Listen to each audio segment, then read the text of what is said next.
اللهم صل على سيدنا محمد وعلى آل سيدنا محمد كما صليت على إبراهيم وعلى آل إبراهيم في العالمين إنك حميد مجيد.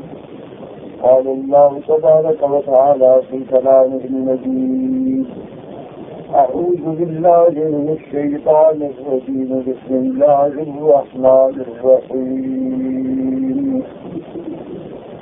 وهل أتاك حديث موسى إذ رأى نارا فقال لأهلهم كثوا إني آنست نارا لعلي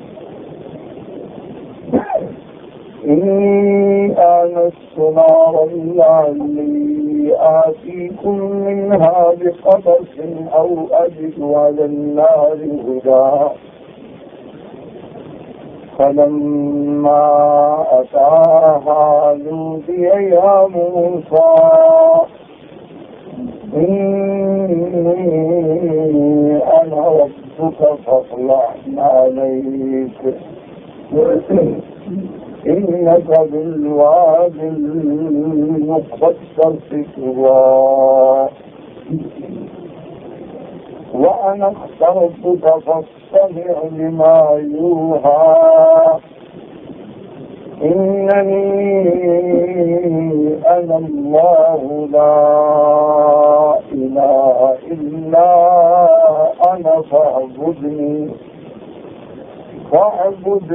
وأقم الصلاة لذكري إن الساعة آتية أكاد أخفيها لتجزى كل نفس بما تشاء فلا يصدنك عنها من لا يؤمن بها واتبع هواه فترضى. اللہ تبارک و تعالی نے کلام مقدس کی ان آیات مبارکہ میں سیدنا موسیٰ علیہ السلام کا واقعہ مبارک لے کر فرمایا ہے.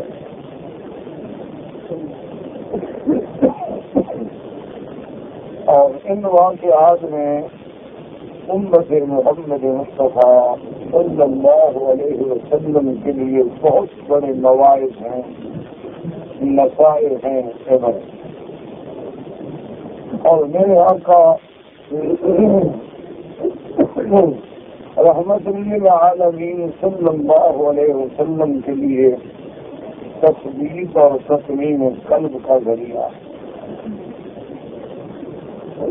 سیدنا موسیٰ علیہ السلام جب جنگل میں پہنچے، راستہ بھول گئے،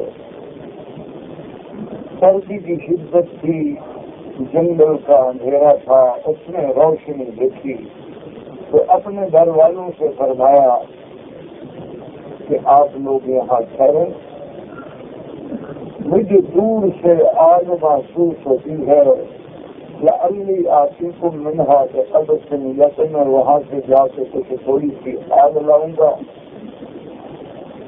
اور او اجد علی النار ہدی، اور اس روشنی میں اس آگ کے قریب کوئی مجھے راستہ دکھانے والا بھی مل جائے. اسی طرح قرآن مقدس کی اس آیت میں سیدنا موسیٰ علیہ السلام کے بارے میں اللہ نے خود ارشاد فرمایا فقال لآلہ، کہ اب حضرت موسیٰ علیہ السلام کے ساتھ ان کی بیوی ہے،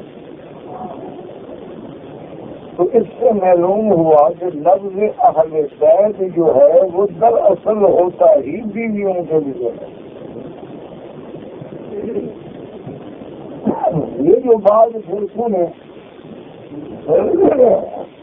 ایک تاثر دیا ہوا ہے کہ اہل بیت سے مراد حضور کی اولاد ہے، یا صرف سیدہ فاطمہ الزہرا، حضرت علی، حسن، حسین ہے، یہ بات غلط.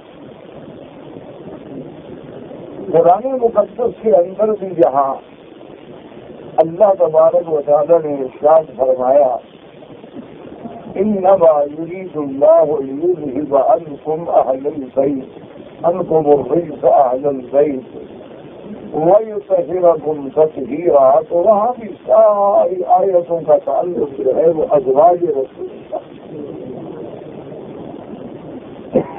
اس سے پہلے کی آیات بھی بیویوں کے بارے میں ہیں, اس سے بعد کی آیات بھی بیویوں کے بارے میں ہیں. سارا رکوع اسی زمین میں ہے کہ یا ایھا النبی قل لازواجک ان کنتن تردن الحیاۃ الدنیا وزینتها فتعالین امتعکن واسرحکن سراحا جمیلا وإن كنتن تردن الله ورسوله والدار الآخرة فإن الله أعد للمحسنات منكن أجرا عظيما. صار بیان اوسط. تو اب یہ کہنا کہ ازواج اہل بیت سے خارج ہے تو یہ قرآن کے بھی خلاف ہے, حدیث رسول اللہ کے بھی خلاف ہے. ہاں, ہمارا عقیدہ اہل سنت والجماعت کا یہ ہے کہ حضور صلی اللہ علیہ وسلم کی ازواج بھی اہل بیت ہیں, حضور صلی اللہ علیہ وسلم کی بنات بھی اہل بیت ہیں, حضور صلی اللہ علیہ وسلم کے نواسے بھی اہل بیت ہیں. یہ تمام کو اہل بیت کا لفظ جو ہے وہ شامل. اسی لیے یہاں دیکھیں کہ حضرت موسیٰ علیہ السلام کا قال لأہلہ, تو یہاں بھی زوجہ مطہرہ کو اہل کہا گیا. اسی طرح قرآن پاک نے حضرت لوط علیہ السلام کے واقعے میں فرمایا اصلح بأہلک بقطع من اللیل. تو لوط علیہ السلام کو بھی حکم ہوا کہ اپنی بیوی اور بچوں کو لے کے آپ اس بستی سے نکل جائیں. تو وہاں بھی لفظ اہل ہے جس میں آپ کی بیوی بھی ہے اور آپ کی بیٹیاں بھی ہیں. تو اس لیے ہمیشہ یاد رکھا کریں کہ باطل فرقے جو ہیں نا وہ الفاظ کی جنگ لڑتے ہیں, وہ توہمات میں لوگوں کو ڈالتے ہیں, شبہات میں ڈالتے ہیں, حقیقت سے بہت دور ہوتے ہیں. تو اب سیدنا موسیٰ علیہ السلام کا دوسرا یہ بات بھی یہیں سے سمجھ لیں کہ موسیٰ علیہ السلام کو جب آپ نے فرمایا کہ آپ جو ہیں بیوی کو کہ آپ ٹھہریں اتنی آنست و نارن, تو معلوم ہوا کہ موسیٰ علیہ السلام کو علم نہیں تھا کہ یہ آگ ہے یا نور ہے. تو موسیٰ علیہ السلام کو چونکہ ابھی نبوت نہیں ملی لیکن ہمارے اولیاء سے کوئی کم درجہ تو نہیں تھا. موسیٰ علیہ السلام کی اتنی بڑی عظمت کہ جن کی دریاؤں میں اللہ نے حفاظت کی, جن کی فرعون کے گھر میں اللہ نے حفاظت کی, جن کی والدہ کی طرف اللہ نے پیغام بھیجا, اتنے بڑے شان والا بندہ ہے. اور پھر حضرت شعیب کے پاس 10 سال گزار کے آ رہے ہیں, لیکن علم غیب جو ہے وہ اللہ کی بات. آپ کو دور سے آگ نظر آتی ہے لیکن یہ نہیں سمجھ سکے کہ یہ تو تجلی الہی ہے, اللہ تبارک و تعالیٰ نے تجلی ڈالی. اس لیے اپنے عقیدوں کو صاف رکھیں کہ علم غیب جو ہے وہ خاص ہے, خدا ہے.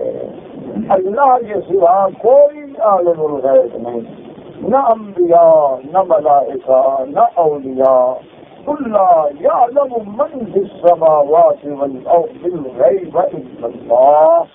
اللہ کے سوا آسمانوں اور زمینوں میں کوئی غیب جاننے والا.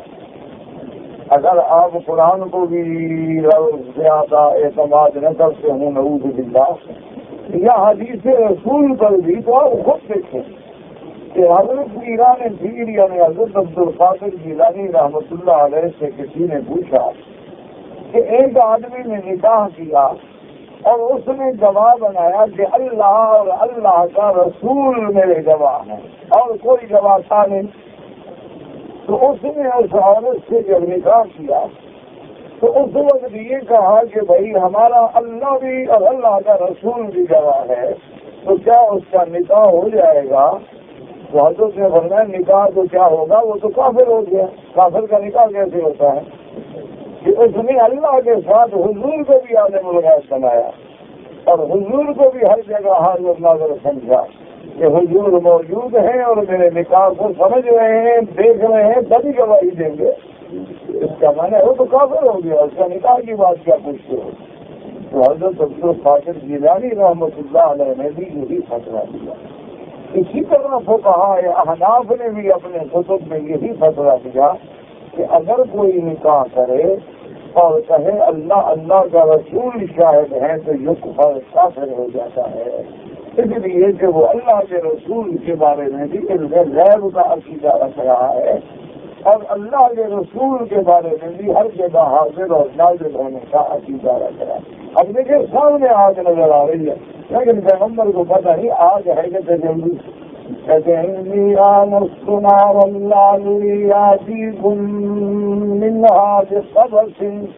میں وہاں سے کچھ شیلا لے آؤں، کچھ لکڑی جوتی ہوئی لے آؤں، یا میں وہاں کوئی راستہ بدلانے والا پالوں، کیونکہ جب روشنی ہے تو بہرحال کوئی تو آزادی ہوگی۔ اب موسیٰ علیہ السلام جب آئے اس وادی مبارک میں، یہ کوہ طور کی داہنی جانب ہے اور وادی طوا ہے۔ یہ وادی جو ہے یہ بھی بڑی مقدس ہے۔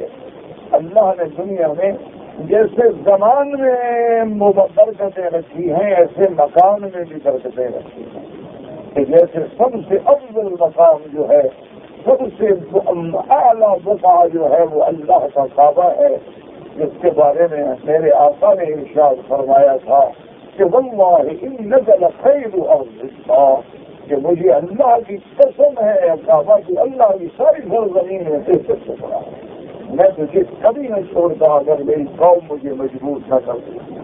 تو ساری کائنات میں اول بیت وضع للناس والذی ببکۃ مبارکا وہدی للعالمین، اول بیت مبارک اور ہدن للعالمین، جس بقعہ کی یہ صفتیں ہوں اس کی شان کا کیا کہنا ہے۔ اسی طرح پھر مسجد رسول اللہ، اور مسجد رسول اللہ میں وہ ٹکڑا جس کے بارے میں میرے محبوب نے فرمایا ہے کہ ما بین بیتی و منبری روضۃ من ریاض الجنہ، تو یہ ٹکڑا جو ہے اس کی بھی بڑی نرالی شان ہے۔ حضور صلی اللہ علیہ وعلی آلہ و اصحابہ وسلم تسلیما کثیرا کثیرا کی قبر مبارک، روضہ مبارک، ریاض الجنہ، مسجد نبوی، اور سارا مدینہ منورہ، کیونکہ یہ سارا ٹکڑا جو ہے میرے مدنی کا محبوب ہے۔ اسی لیے جس کے پہاڑوں سے حضور نے محبت کی ہو، جس کے پہاڑوں کے بارے میں بھی ذرا آقا فرمائے کہ جبل احد کے بارے میں فرمایا کہ اپنی اونٹنی کو ذرا تیز جلاتے فرماتے ہاں جبل خدا، یہ ہم سے محبت کرتا ہے اور ہم اس سے محبت کرتے ہیں۔ تو سارے پہاڑوں میں اس پہاڑ کی کو خاص بات تو تھی کہ حضور نے صرف اسی کا نام دیا ہے، اور اسی طرح حضور نے ماں بین عیر اور آپ نے اس کو حرم قرار دیا۔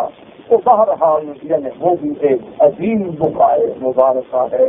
اور اسی طرح مسجد اقصیٰ جس کو اللہ کے پیغمبروں نے حضرت داؤد و سلیمان نے بنایا اور جس کو سارے انبیاء نے حاضر ہو کے اور میرے مدنی کی قیادت میں نماز ادا کر کے سجایا، وہ بھی بڑی برکت والا مقام ہے۔ اس کے بارے میں خود قرآن فرماتا ہے کہ اسریٰ بعبدہ لیلا من المسجد الحرام إلى المسجد الأقصى الذي باركنا له، جس کی جو ہم نے برکت رکھی ہے وہ برکت ظاہری بھی ہے، وہ برکت باطنی بھی ہے، وہ برکت اس کے ثمار میں بھی ہے، مواقع میں بھی ہے، مکان میں بھی ہے، نماز میں بھی ہے، اور وہ مسرح رسول اللہ ہے، اور وہ صخرہ ہے جہاں سے معراج محمد مصطفیٰ ہے، وہ ایسی مسجد مبارک ہے جہاں تمام انبیاء کا اجماع ہے۔ دعا کریں کہ آج وہ مسجد مقدس یہودیت کے قبضے میں ہے، اللہ ہماری آنکھوں سے ہمیں وہ وقت دکھائے کہ اللہ یہودیوں کو نیست و نابود فرما کے پھر اس مسجد کو مسلمانوں کے حوالے فرما دے، اسلام کا قبضہ ہو، اسلام کی عظمت ہو، اسلام کی سربلندی ہو، وما ذلک علی اللہ بعزیز۔ اور اللہ کے لیے یہ کوئی بات بڑی مشکل تو نہیں ہے، وہاں تو خود خوب ہی کہہ رہے ہیں۔ یہ تو ہمارے گناہوں کی وجہ سے امتحان ہے۔ جس دن مالک راضی ہو گیا بس حکم فرمائیں گے سب کچھ ہو جائے، تو اس لیے یہ کوہ طور جو ہے یاد رکھیں، یہ بھی بڑا مبارک بات ہے کہ جس کو اللہ نے خود قرآن میں فرما دیا کہ فَخَلَعْنَا عَلَيْكَ إِنَّكَ بِالْوَادِ الْمُقَدَّسِ طُوًى۔ اللہ نے فرمایا موسیٰ علیہ السلام جوتا اتار دو، تو میں ایک مقدس وادی میں ہو۔ تو اب بعض علماء فرماتے ہیں کہ یہ حکم اس لیے ملا تھا کہ وہ جوتا جو ہے ایک ناپاک جانور سے چمڑے سے بنا ہوا تھا۔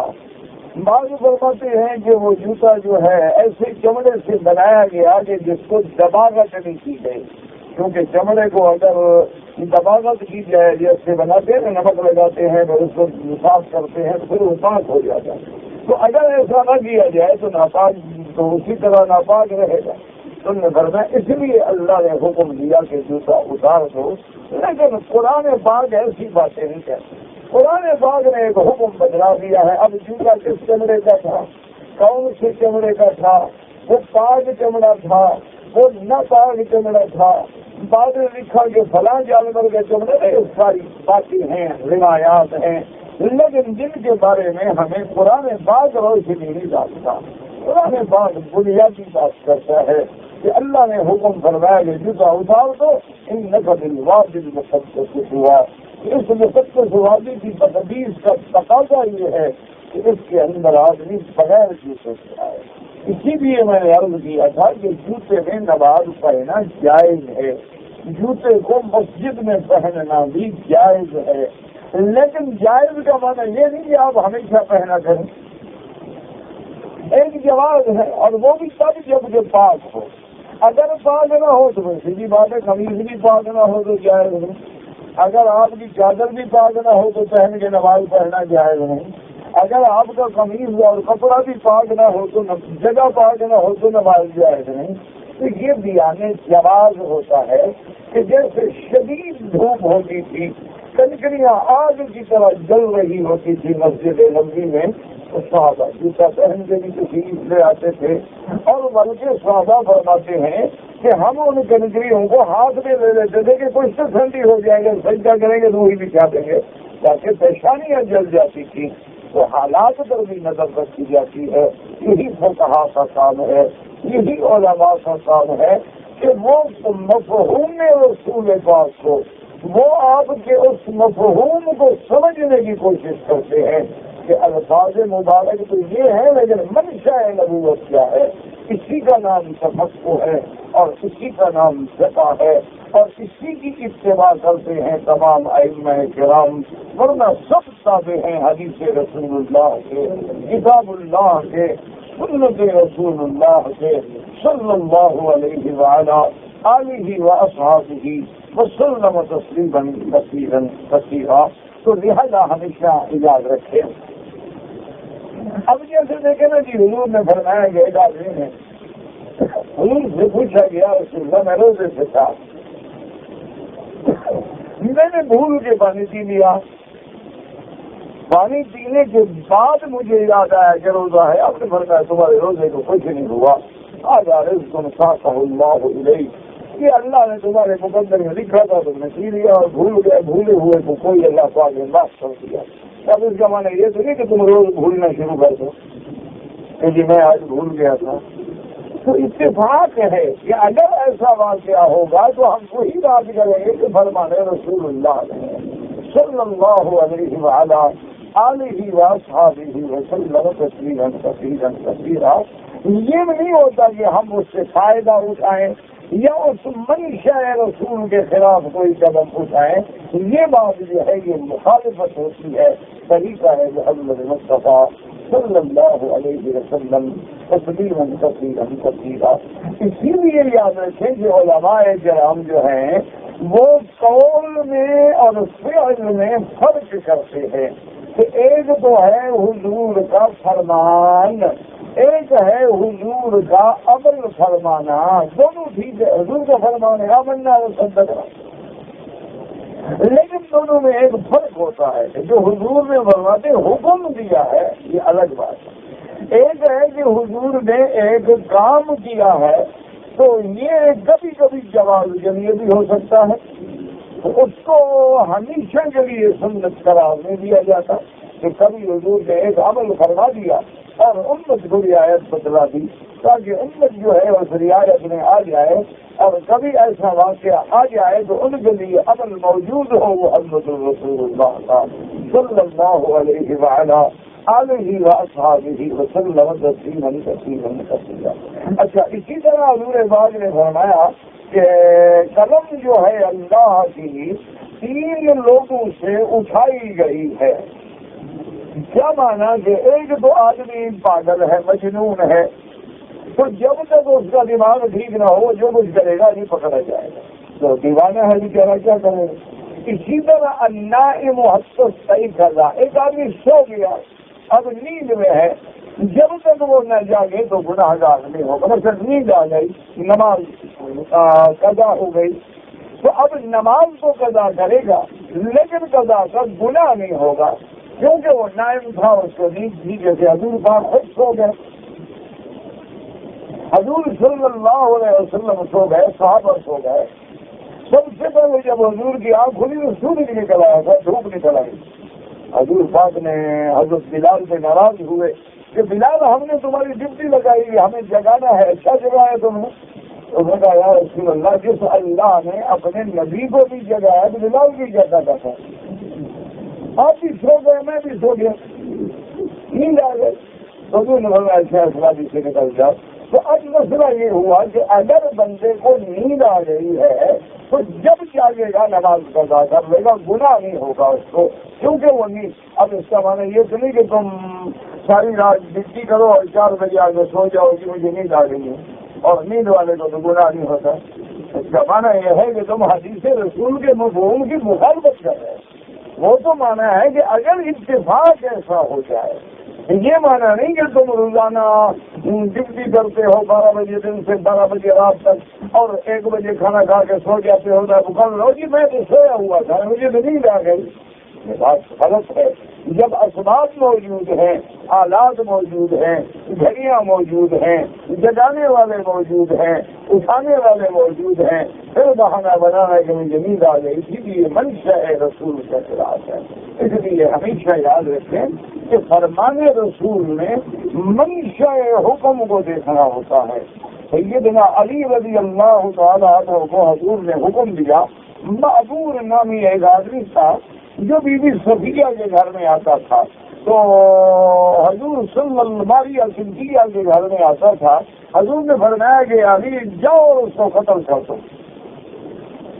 حضور کو شکایت ملی کہ حضور جب آپ نہیں ہوتے نا تو آپ کے گھر یہ بندہ آتا ہے۔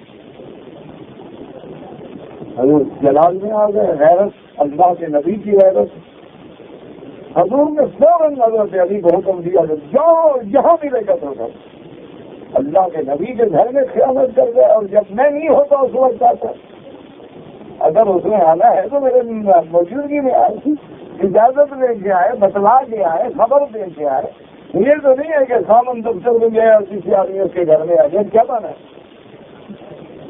کسی بھی یہ حضور نے حکم دے دیا، حضرت علی گھومنے نکلے۔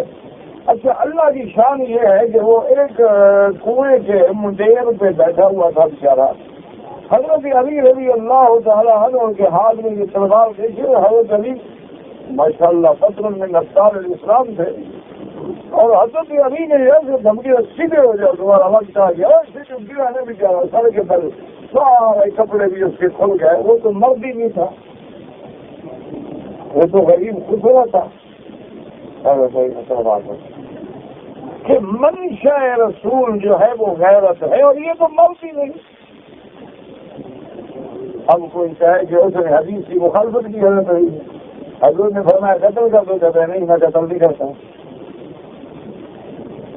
حضور واپس آئے حضرت علی جہاں ماذا فعلت، اور کہا یا رسول اللہ وہ تو بات چاہیے، وہ تو غریب مرد ہی نہیں ہے، وہ تو غریب بیچارہ جو ہے وہ خنسا ہے، وہ تو خسرا ہے، وہ تو ہجڑا ہے۔ اب ہمیں احسن تھا علی، اچھا کیا تو نے، ورنہ قتل ہو گیا تو خدا کو کون بات ہے۔ تو اب دیکھیں کہ منشا رسول جو قتل تھا اس کے پیچھے وہ غیرت تھی۔ جب وہ مسئلہ حل ہو گیا تو یہاں تو گناہ ہے تو ضروری نہیں ہے، تو حضرت علی رضی اللہ تعالیٰ عنہ نے فہم منشا رسول کے مطابق عمل کیا ہوئے ہوا حسن، تم نے بہت اچھا کیا، اچھا کیا کہ تم نے قتل نہیں کیا، ورنہ اگر تم قتل کر دیتے تو پھر قیامت میں خدا کو کیا جواب، ایک آدمی کو ہم نے بے گناہ قتل کروا دیا۔ تو اسی لیے ہمیشہ یاد رکھا ہے کہ اب اللہ کا پیغمبر ہے لیکن نہیں جانتے کہ نار ہے کہ نور ہے، نہیں جانتے آج ہے کہ تجلی یہ خدا بندی ہے، قریب آ گئے جوتے اتارنے کا حکم ملا۔ اصل بات یہ ہے کہ یہاں سے سبق دیا گیا کہ جب تم کسی مقدس مقام پہ آؤ، جب تم کسی تقدیس کے کام میں آؤ، اس کا تقاضا یہ ہے کہ جوتا اتار دو، ادب کے ساتھ آؤ، تواضع کے ساتھ آؤ، خشوع کے ساتھ آؤ۔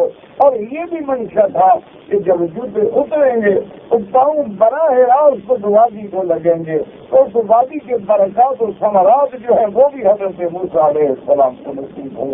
اس لیے حکم دیا انک بالوادی المقدس طویٰ، اور آگے فرماتے ہیں وَأَنَا اخْتَرْتُكَ فَاسْتَمِعْ لِمَا يُوحَىٰ، اور اللہ نے فرمایا کہ موسیٰ علیہ السلام وَأَنَا اخْتَرْتُكَ، میں نے تم کو چن لیا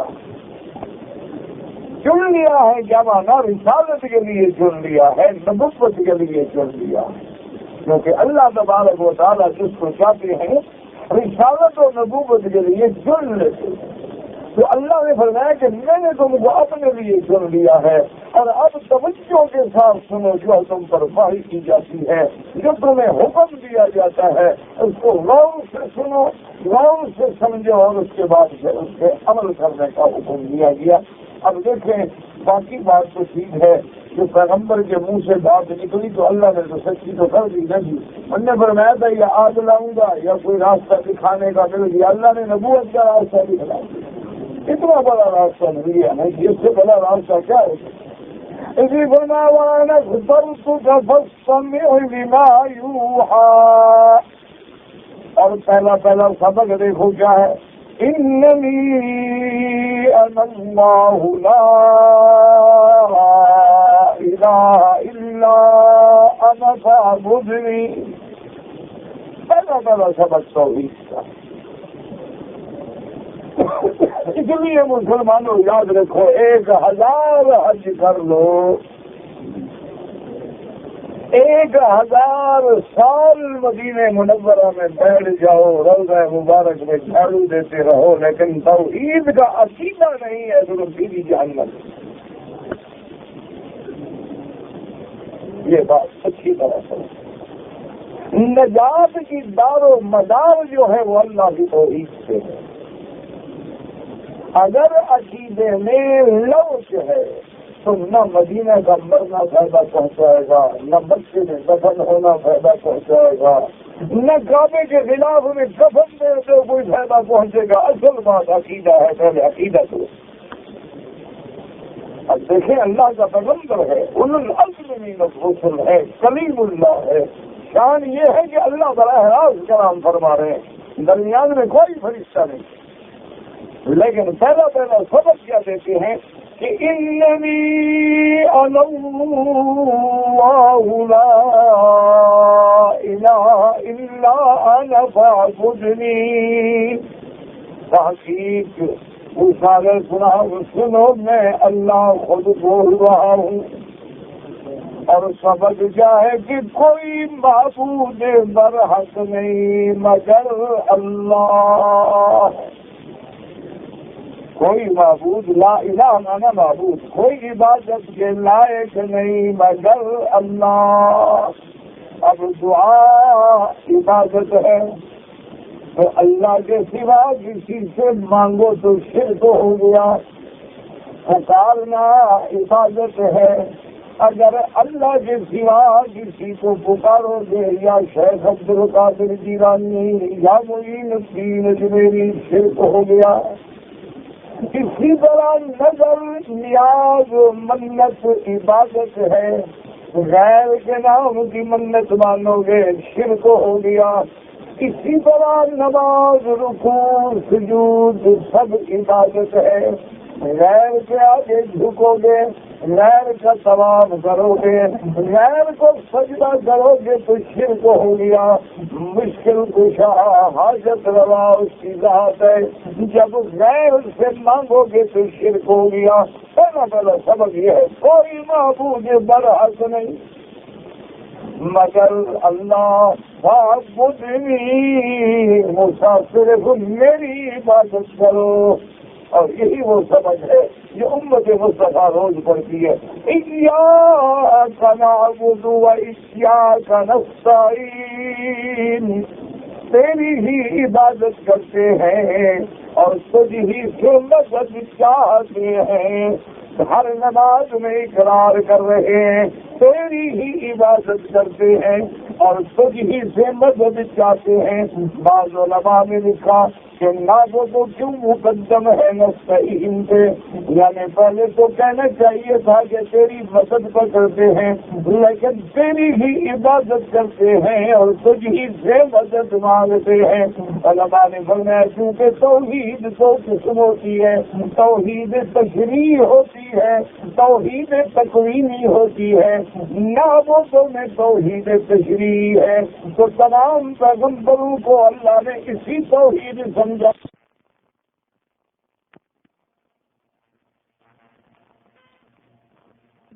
نعبد و ایاک نستعین، کیونکہ ہر پیغمبر نے یہی دعوت دی، قال یا قوم اعبدوا اللہ ما لکم من الہ غیرہ، اے قوم اسی کی عبادت کرو جس کے سوا کوئی معبود برحق نہیں۔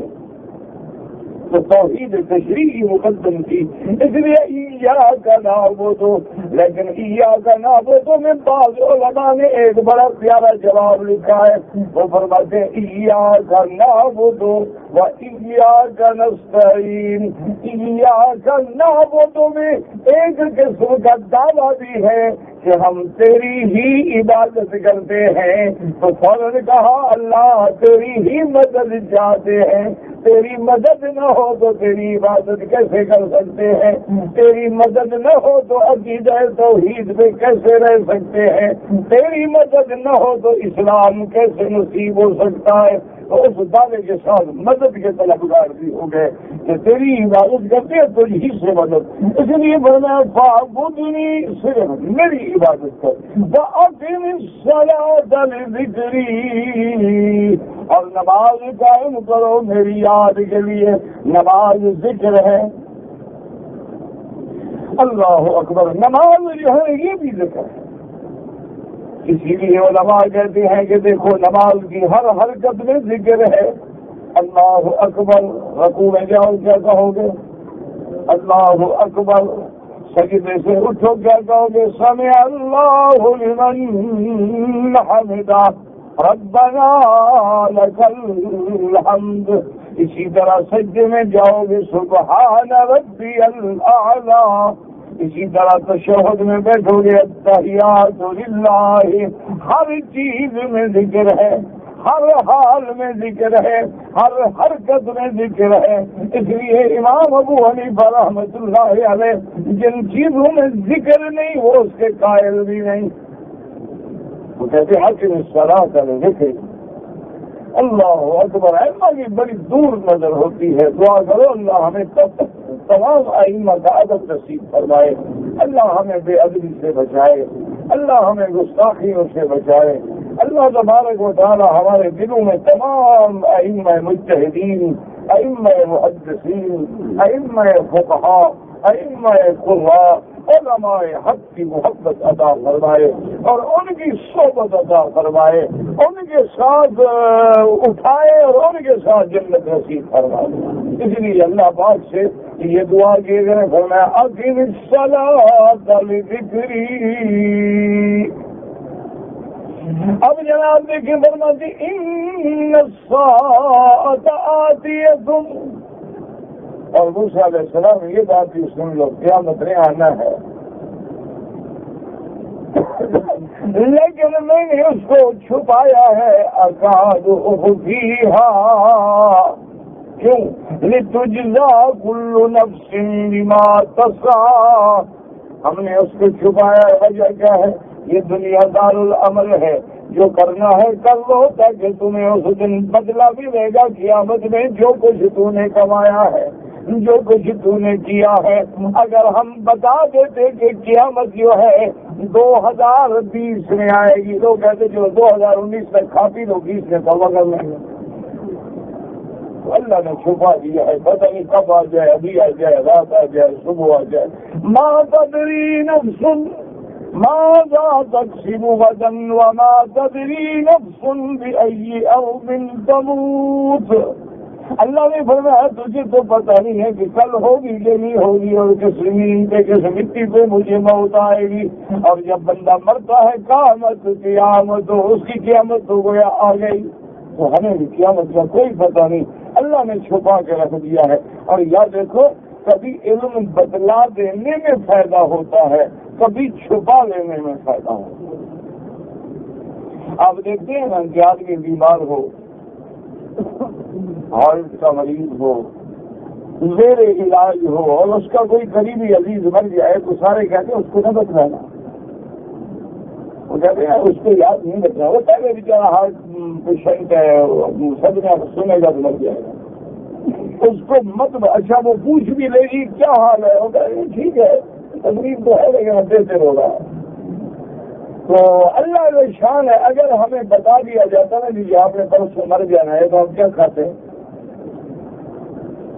یہ اس سے جاریاں شریاں تو بھول جاتی ہیں، پرسوں مر گئے، پھر کب تک بھی رکھ کریں؟ آگے تو فرشتے تیار کھڑے ہیں اور پوچھے نہیں، تو یوں کہ پتہ نہیں ہے، تو ہر آدمی لگا ہوا ہے کھانے میں بھی، کمانے میں بھی، پینے میں بھی، اور جناب یہاں سے پیسے کے منصوبے بنا رہا ہے کہ 2 سال کے بعد اتنے پیسے ہو جائیں گے، اور پھر وہ طلاق لوں گا، اس کے بعد مکان بناؤں گا، اس کا نقشہ یوں ہوگا، اور پھر ایک گاڑی بھی لے لیں گے، یہ کرنسی سے جب ضرورت دے دیں گے تو 1 لاکھ سے سارے کام ہو جائیں۔ 16 لاکھ کمانا مشکل ہے، 1 لاکھ کمانا تو آسان ہے نا۔ منصوبہ پتہ نہیں لگتا، صبح پوچھتے ہو کدھر گیا یار، تو مر گیا، اور منصوبے یہی رہ جاتے ہیں، پروگرام یہی رہ جاتے ہیں۔ اسی لیے اللہ نے فرمایا کہ ہم نے چھپایا، اس کی حکمت ہے کہ تاکہ عمل کرو، کیا بھی کرو اور اس کا بدلہ بھی۔ فَلَا يَصُدَّنَّكَ عَنْهَا مَن لَّا يُؤْمِنُ بِهَا وَاتَّبَعَ هَوَاهُ فَتَرْضَىٰ۔ اور ساتھ یہ بھی بتا دیا کہ میرے پیغمبر تمہیں میرے رستے سے جو ایمان نہیں لائے وہ نہ روک دیں، ان کے ساتھ نہ جانا، ان کی پیروی نہ کرنا، ان کی خواہشات پہ نہ چلنا، ورنہ ہلاکت میں ڈال دیں گے۔ یہ بھی بتا دیا کہ بچنا ہے تو صحبت صالحین اختیار کرو، بروں کی صحبت سے بچو، اولیاء اللہ کی صحبت میں بیٹھو، اللہ والوں کی صحبت میں بیٹھو، جہاں اللہ کے ذکر کے دریا بہتے ہوں، تاکہ کبھی ہم دریا کا پورا پانی نہ ملے تو چھینٹے تو آ ہی جائیں گے۔ اس لیے حضور نے مثال دی ہے، فرمایا اگر عطر والے سے دوستی رکھو گے، تمہیں عطر نہ بھی دے تو خوشبو تو آتی رہے گی نا۔ اگر آگ والے سے دوستی لوہار سے رکھو گے، وہ جلانا نہ بھی چاہے تو کوئی چنگاری اور کے تیرے کپڑوں پہ بھی آ پڑے گی۔ تو من یہی ہوتا ہے کہ صالحین کی صحبت اختیار کرو اور صالحین کی صحبت سے بچو۔ دعا کرو اللہ پاک ہماری اولادوں کی، نسلوں کی، ہر مسلمان کی اولادوں کی اصلاح فرما دیں، اور اللہ تبارک و تعالی سب کو اچھی صحبتیں نصیب فرمائیں اور بری صحبتوں سے محفوظ فرمائیں۔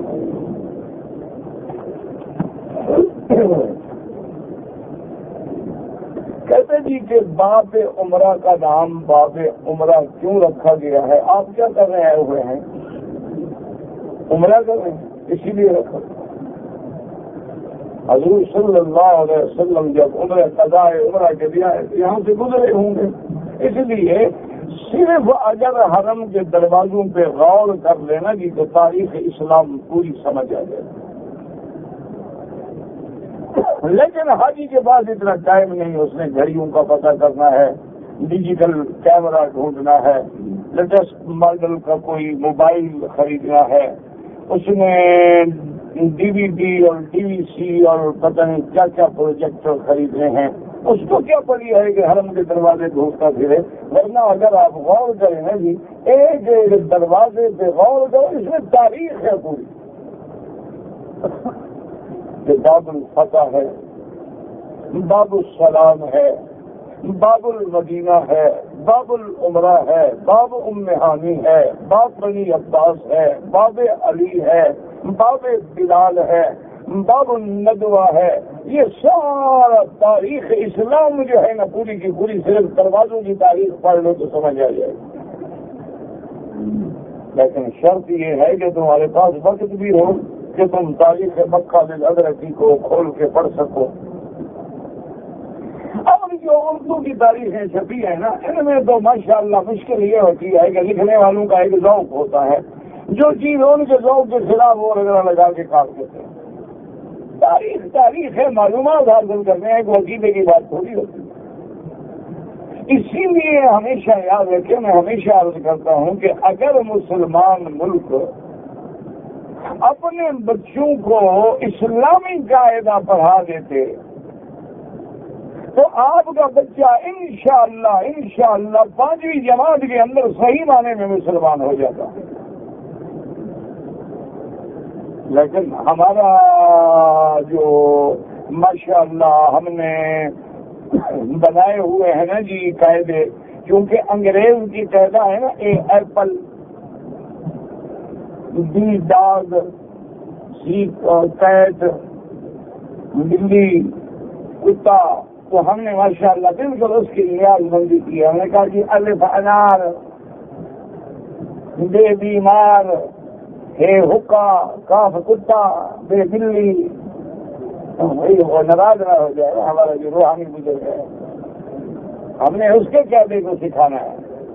اگر تم اپنے بچوں کو پڑھاتے کہ الف اللہ، بے بیت اللہ، نیم مدینہ منورہ، ہے حج، وہ تو 5 سال کے اندر مسلمان ہو جائے. تو شام کو گھر آتا پوچھتا باپ سے، ابا یہ حج کیا ہوتا ہے؟ استاد سے پوچھتا، باپ سے پوچھتا، ماں سے پوچھتا، ابا یہ حج کیا چیز ہے، مکہ کیا چیز ہے، مدینہ کیا چیز ہے، یہ ہجرت کیا چیز ہے، یہ نور سے نور پڑھایا گیا، اللہ نور السماوات والارض، یہ نور السماوات والارض کیا چیز ہے.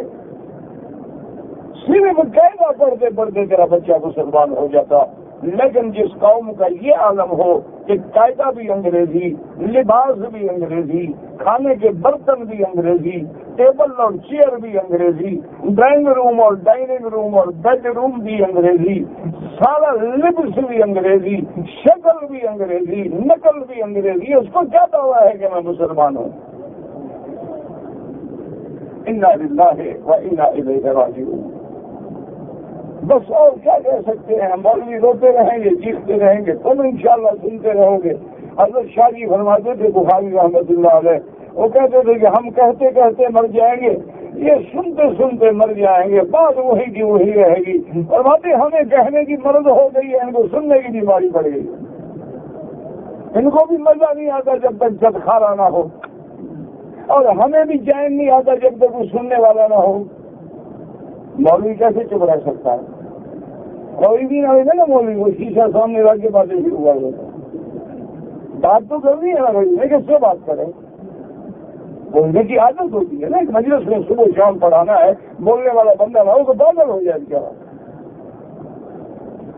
تو اس لیے ہمیشہ یاد رکھیں میرے عزیز. اب دیکھیں اسی مکے پہ غور کرو. آپ یہاں سے نکلیں گے شارع ابراہیم، شارع سیدنا ابی بکر، شارع خالد بن الولید، شارع المسفلہ، المسیال، المعلا، الحجرہ، شارع بئر طوا. اچھا مدرسوں پہ دیکھو کہ مدرسہ بلال ابن ابی رباح، مدرسہ عبداللہ ابن مسعود، مدرسہ ابھی بکر صدیق، مدرسہ جامع امام ابی حنیفہ، جب بچہ گزرے گا اس مدرسے میں 5 سال پڑھے گا تو پوچھے گا عبداللہ بن مسعود کون ہے؟ اور ہم نے اپنے مدرسوں کے نام کیا رکھے ہیں؟ کنگ اینڈ ورلڈ کالج، ایوس میڈیکل کالج، مری کالج، گیلے وال اسٹیشن، یہ مسلمانوں کے نام سے، ماڑی پور، رنچھوڑ لائن، رنچھوڑ، خدا کا خوف کرو، اللہ سے ڈرو، لارنس گارڈن، یہ کیا ہے؟ مسلمانوں کا بول گئے۔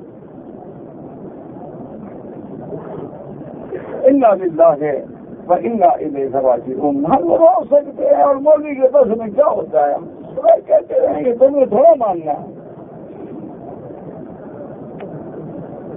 میں پاکستان سے عمرے کے لیے آیا، احرام نہیں باندھا، مدینے گیا، وہاں حاضری کے بعد نکاح سے احرام باندھا، بالکل ٹھیک ہے۔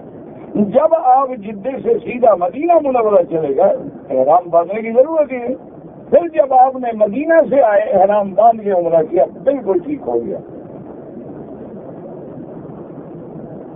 کہتے ہیں جی کہ اس وقت امت اسلام کا شیرازہ بکھرا ہوا ہے، ہم دعا کر سکتے ہیں اور تم بھی جو کوشش کر سکتے ہو کرو، صرف ہمیں خط لکھنے سے تو فائدہ نہیں ہوگا، ہمیں بھی پتا ہے کہ بکھرا ہوا، تم نے ملانے کے لیے کتنا کوشش کی ہے۔ دیکھو نا، ہر آدمی جب قطرہ لائے گا تو دریا بنے گا نا۔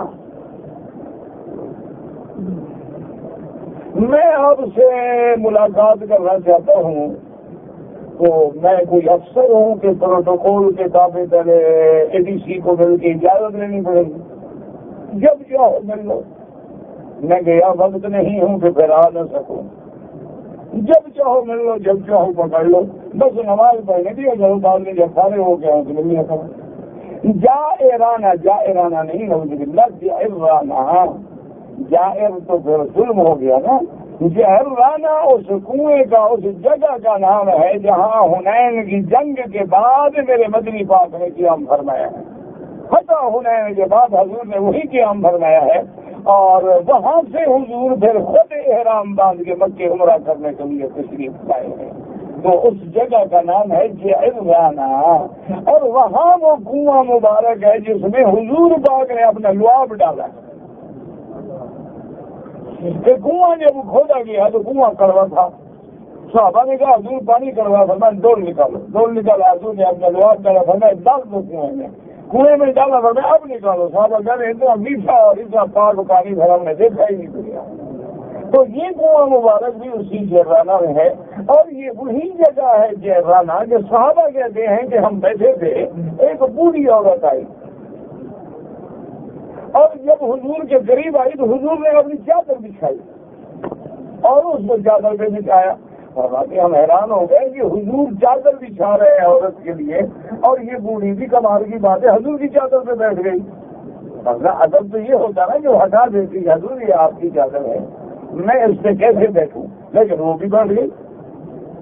ہم پریشان ہو گئے کہ کون سی عورت ہے، اور اس کے بعد اس نے کہا حضور فلاں کو قیدی کو چھوڑ دیں، فرمایا چھوڑ دو، اس کا مال واپس کر دیں، فرمایا واپس کر دو، فلاں کو چھوڑ دیں، فرمایا چھوڑ دو، فلاں کو چھوڑ دیں، فرمایا چھوڑ دو۔ تھوڑی دیر کے بعد سارے کام کرا کے بوڑھی جب روانہ ہو گئی لکڑی دیکھ کے، تو ہم نے پوچھا حضور یہ کون ہے؟ فرمایا یہ میری ماں ہے، اسی نے مجھے دودھ پلایا تھا، یہ تو بیوی حلیمہ ہے، اس نے مجھے دودھ پلایا، میری ماں ہے، مجھے جو حکم دے۔ حضور دودھ پینے والی ماں کی یہ قدر کرے، اور تم جو اپنی ماؤں کی کر رہے ہو، بیگم کے لیے 1000 ریال کا سوٹ، ماں کے لیے 5 ریال والا سوٹ، ابھی بڑھیا ہو گئی جی، اب اس کے تو پہننے کا زمانہ ہے۔ قبر میں جاؤ گے انشاءاللہ پتہ لگ جائے گا کہ بیگم چھڑواتی ہے یا ماں چھڑواتی ہے۔ تیاری کر لو، فکر نہ کرو، انشاءاللہ ماں ناراض تو جنت نہیں ملے گی، لکھ لو۔ اگر ماں باپ ناراض ہے نا حضور تو تیاری کر لو، پھر فرشتے کھڑے ہیں لوہے کے جہنم کے اندارے لے کر۔ ورنہ زندگی میں ان کو راضی کر دو. حضور پاک کے روضہ پہ جا کے درخواست کرنا نہیں، حضور کے روضے پہ جا کے اللہ سے درخواست کریں گے، یا اللہ ہمیں حضور کی شفاعت نصیب کرنا.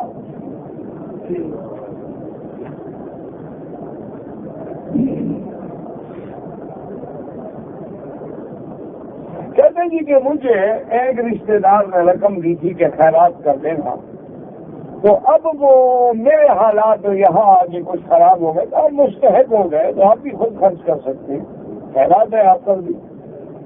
یاد رکھیں کوئی بڑے سے بڑا آدمی ہے، سفر میں آ کے محتاج ہو گیا تو بھوکا کے اس کو زکات بھی دے سکتے ہو. والد کا عمرہ کرنا چاہتا ہوں، بالکل کریں. اب بہتر تو یہ ہے کہ جب مدینہ منورہ جاؤ واپسی پہ والد کا عمرہ باندھ دو، ورنہ مسجد عائشہ سے، جرانہ سے، عرفات سے، کہیں سے بھی کر سکتے ہو.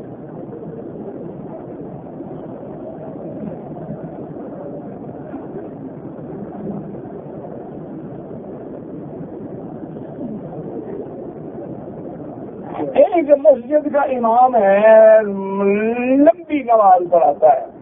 دوسری مسجد کا امام آواز بہت اچھا لیکن داڑھی مڈاتا ہے. داڑھی مڈے کے پیچھے نماز نہیں ہوتی. بیچارہ تنگ ہے نا، لمبی نماز پڑھائے، 10 منٹ لگ جائیں نماز میں.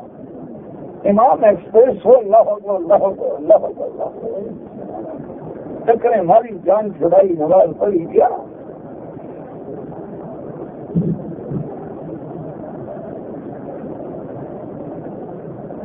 کہتے جی کہ میں فندق میں رہتا ہوں، جب آتا ہوں دوسری گاڑی میں بیٹھ کے آ جاتا. کوئی بات نہیں، تو فندق والوں نے گاڑی اسی لیے رکھی ہوتی ہے کہ حرم پہنچائیں. کہتا جی 7 حج کرنے سے دوزخ حرام ہو جاتی ہے، قبول ہو جائے تو 1 سے حرام ہو جاتی ہے، قبول نہ ہوں تو 700 کرو تو کوئی فائدہ نہیں. الحج المبرور لیس لہ الجزاء الا الجنہ. حج قبول ہو جائے تو اس کا بدلہ ہی جنت ہے.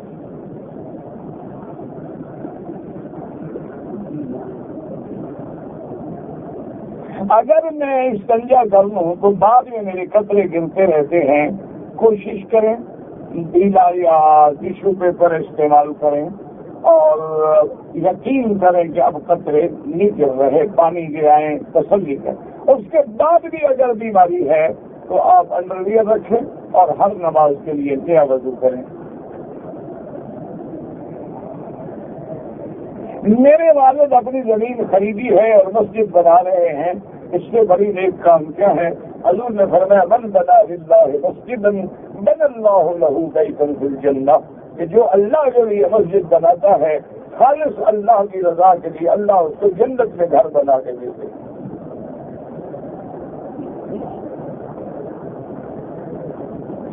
میری اولاد نہیں ہے، اللہ آپ کو اولاد نصیب فرمائے، تو حمل بھی ٹھہر جاتا ہے لیکن 5 یا 6 ماہ کا ہو کے ضائع ہو جاتا ہے.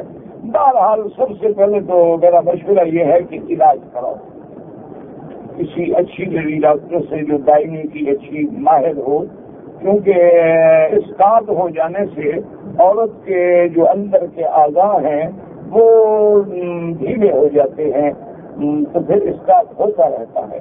تو ایک تو علاج کرائیں اور دوسرا یہ ہے کہ بیوی کو بھی کہیں کہ استغفر اللہ استغفر اللہ استغفر اللہ پڑھا کرے، تم بھی استغفر اللہ پڑھا کرو، اللہ سے دعا کرو، انشاءاللہ اللہ اولاد نصیب فرمائے.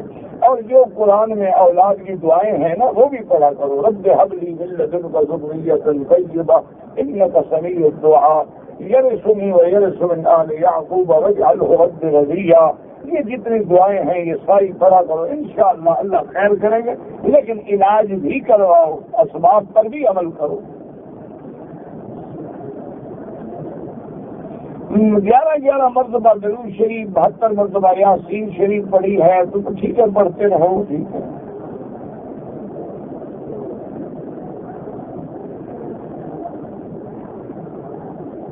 کہتے جی کہ دکھنے جو ہیں وہ وہ بالکل کپڑا اتنا لمبا نہ ہو کہ دکھنے چھپ جائے، بڑی وعید ہے. کہتے یہاں لوگ خیال نہیں کرتے، دعا کرو اللہ ہدایت دے. اصحاب کہاں تھے اللہ عالم، جب قرآن نے نہیں بتایا تو میں کہاں سے ڈھونڈ کے لے آؤں. اللہ پاک کو سلام، سلام اللہ کا نام ہے، وہ سلام، السلام المؤمن المؤمن. جب ہم روضہ رسول پہ جائیں گے تو مواجہ شریف میں کھڑے ہو کر کہہ سکتے ہیں الصلاۃ والسلام علیک یا رسول اللہ. وہاں سامنے کھڑے ہیں، دور سے کہنا جو ہے وہ ندا منع ہے.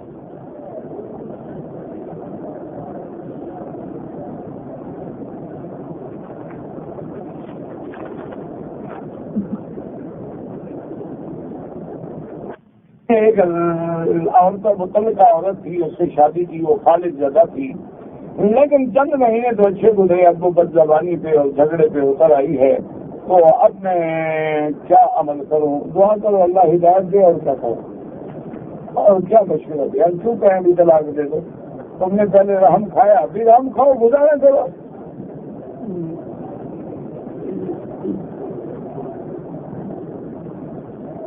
سونے کا کاروبار کرنا حرام نہیں ہے، سونے کا کام جائز ہے، زیور بنانا جائز ہے. مقصد ہے کہ یہ نہیں کہ بھئی سونا یعنی اگر صرف سونا لینا دینا ہے تو اب کا بدلہ برابر ہو بس. باقی یہ تو نہیں کہ سونے کا کاروبار بنا ہے.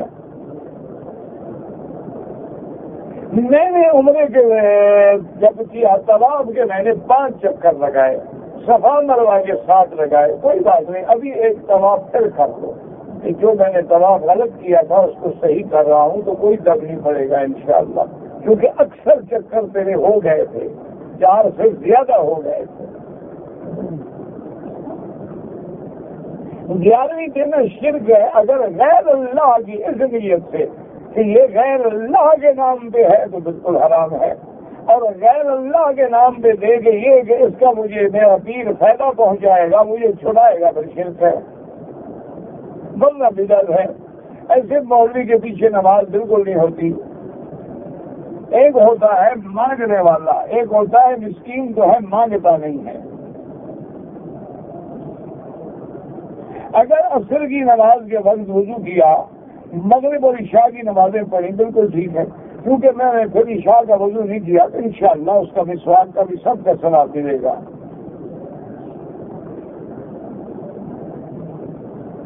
اگر کوئی بندہ غریب ہے، مجبور ہے، تو بچوں کے ساتھ خیرات کا کھانا کھا سکتا ہے.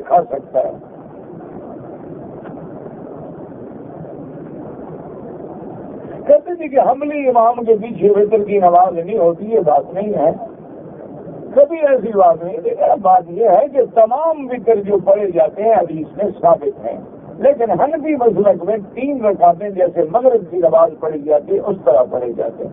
اگر ایسی بات ہو تو باقی ساری نمازیں ہم ان کے پیچھے نہیں پڑھتے الحمدللہ. حضرت عمر نے حج تمتع پہ پابندی نہیں لگائی، یہ جہالت ہے، وہ تو عمرے کا مسئلہ ہے. میرے والدین نماز نہیں پڑھتے، اللہ ہدایت دے.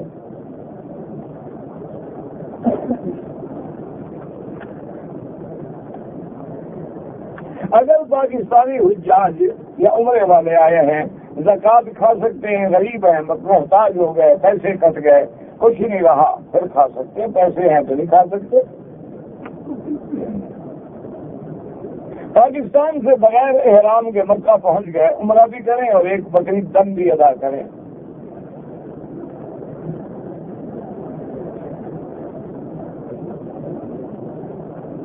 میں گاڑی چلانا نہیں جانتا تھا، میری گاڑی سے کسی دوسرے کی گاڑی کے ٹائر کو ٹکر لگی تو بات تو بہتر یہی ہے کہ مالک سے معافی مانگ لو کہ میری غلطی ہے، میں نے کیا ہے. اس سے پیسے لینے چاہتے ہو لے لو، معاف کرنا چاہتے ہو تو معاف کر دو. اگر مالک کا پتہ نہ ہو اتنے پیسے خیرات کر دو.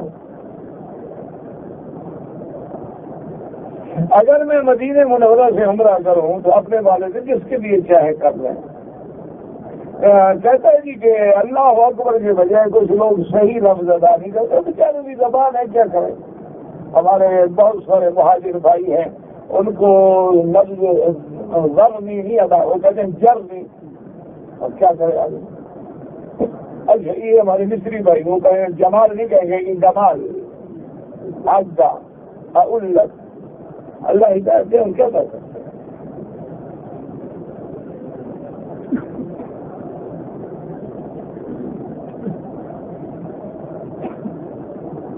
میں نے صفا کے بجائے مروہ سے شروع کی تو بالکل نہیں ہوئی، دوبارہ صفا سے پوری کریں۔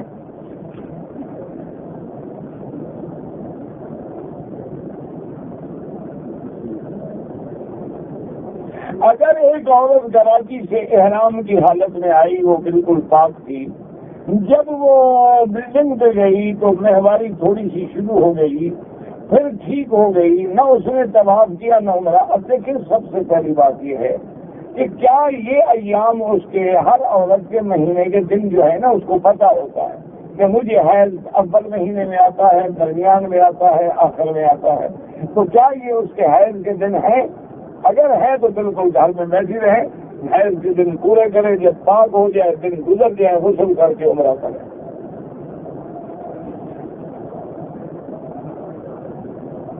ہم لوگ آئے کراچی سے، لیکن ہماری نیت یہ تھی کہ ہم 2 دن کراچی جدے میں رہیں گے، 2 دن جدے میں رہنے کے بعد پھر مکہ جائیں گے۔ پھر ہم نے جدے سے احرام باندھا، ٹھیک ہے، کوئی غم نہیں، کیونکہ آپ کی نیت کراچی سے مکے کی نہیں تھی، جدے کی تھی۔ ایک ہے جدے سے گزرنا ہے، ایک ہے جدے میں رہنا ہے، فرق ہے۔ گزرنا تو سب نے ہے۔ اگر کوئی آدمی احرام کھولنے کے بعد طواف کر لیا، سر اپنا صفا دوڑ لیا، سر منڈا لیا، لیکن غسل نہیں کیا، بعد میں تو غسل ضروری نہیں، پہلے غسل سنت ہے۔ اگر ہم غار ہیرا، غار سور جائیں، بالکل جائیں، لیکن بدعات نہ کریں۔ کوئی خامی جمعراتیں سب بدعات ہیں۔ عمرہ کرنے کے بعد حج واجب نہیں ہوتا۔ اسلام میں ماڈرنائزیشن کی ضرورت ہے، یعنی اسلام کو ماڈرن بناؤ، تم مسلمان نہ بنو۔ اب تو بدلتے نہیں، اسلام ہو گیا، قرآن کو بدلتے تھے، اب ماشاءاللہ اسلام کو ماڈرن بنائیں گے، یعنی پہلے ٹوپی تھی، اب ہیٹ پہنائیں گے۔ ربنا تقبل منا انك انت السميع العليم وتب علينا انك انت التواب الرحيم وصلى الله تعالى على خير خلقه سيدنا محمد وآله وصحبه اجمعين۔